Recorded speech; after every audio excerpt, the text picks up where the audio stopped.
Hello everyone, ये मैंने lungs बनाया है एग्जाम्पल के लिए। आज के वीडियो में हम लोग जानने वाले हैं प्लूरल इफ्यूजन को।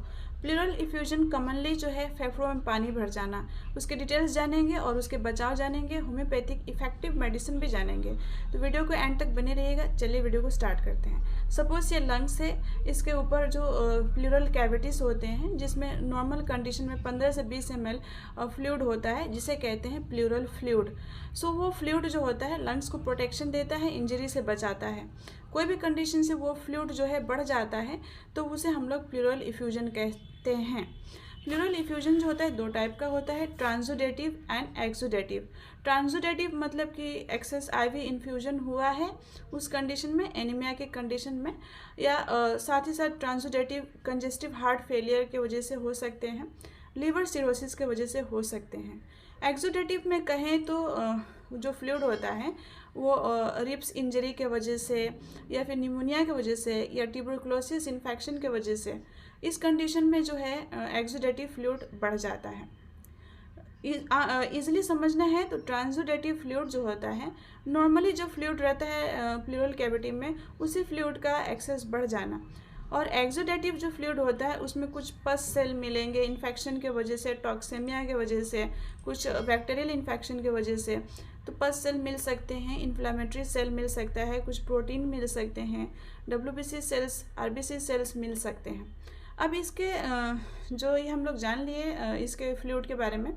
अब इसका जो लक्षण होता है कैसे जानेंगे, तो जैसे ही इन्फेक्शन हुआ या फिर फ्लूइड बढ़ गया तो आपको लक्षण आने लगेंगे, जैसे कि सांस लेने में दिक्कत, हैवीनेस इन चेस्ट, फीवर आएंगे, और साथ ही साथ आपको ब्रीथिंग डिफ़िकल्टीज हो सकते हैं, सीने में भारीपन महसूस हो सकता है, डिस्निया हो सकता है, आपका रेस्पिरेटरी रेट इंक्रीज हो सकते हैं, कफ होंगे आपको और फीवर आएंगे।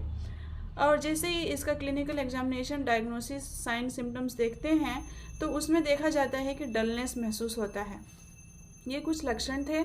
डायग्नोसिस कराएंगे तो अल्ट्रासोनोग्राफी कराएंगे, USG कराएंगे, और जो है चेस्ट एक्सरे, PA व्यू करा के देखते हैं तो उसमें जो कोस्टोफेनिक एंगल होते हैं, CP एंगल, वो एब्सेंट मिलेंगे या ब्लंटेड मिलेंगे। यहाँ पे कोस्टोफेनिक एंगल होते हैं दोनों तरफ, अगर एक तरफ है तो एक तरफ का एब्सेंट मिलेगा, दोनों तरफ है तो दोनों तरफ का एब्सेंट मिलेंगे। सीने में जो दर्द होगा अगर एक तरफ है तो यूनिलेटरल, दोनों तरफ है तो बायलेटरल भी हो सकते हैं, पेन जो होंगे आपको तो वो एब्सेंट मिलेंगे। साथ ही साथ जो है आप अल्ट्रासोनोग्राफी करा के कन्फर्म हो सकते हैं और HRCT करा के कन्फर्म हो सकते हैं। ब्लड टेस्ट में TLC देखेंगे तो बढ़ा हुआ मिल सकता है, ESR बढ़ा हुआ मिल सकता है। तो ये कुछ डायग्नोसिस थे। और इसका क्या प्रिवेंशन है? प्रिवेंशन में जो है आपको बचाव रखना है, जैसे कि आप कोल्ड को अवॉइड करेंगे, अगर एक्सेस फ्लूइड है तो उसको एस्पायरेशन करेंगे। ये एक जो है मेडिकल इमरजेंसी कंडीशन है जिसमें कि डेफिनेटली आप अपने डॉक्टर से मिले।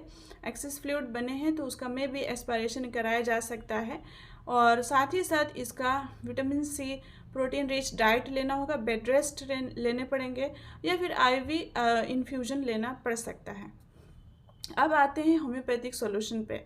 डेफिनेटली बहुत इफेक्टिवली होम्योपैथिक सॉल्यूशन भी हेल्प करते हैं। इसमें आप अपने डॉक्टर के सुपरविजन में उन दवाइयों को ले सकते हैं।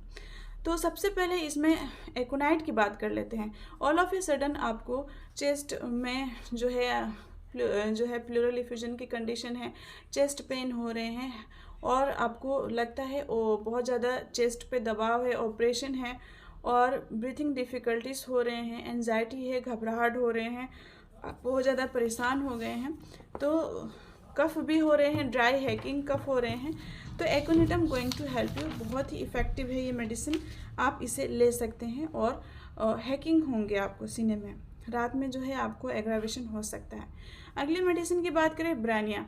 ब्रानिया भी बहुत इफ़ेक्टिव है जब आपको प्लूरल इफ्यूजन हुए हैं, निमोनिया के भी कंडीशन आ रहे हैं, तो डेफिनेटली ब्रानिया बहुत अच्छा वर्क करती है, जिसमें कि आपको स्टिचिंग पेन होंगे राइट साइडेड में स्पेशली, और जब आप रेस्ट में रहते हैं तो आपको दर्द में आराम लगता है, जैसे मोशन में आते हैं तो दर्द आपका बढ़ जाता है, तो ब्रानिया going to help you in 30 potency. आप अपने डॉक्टर के सुपरविजन में ले सकते हैं।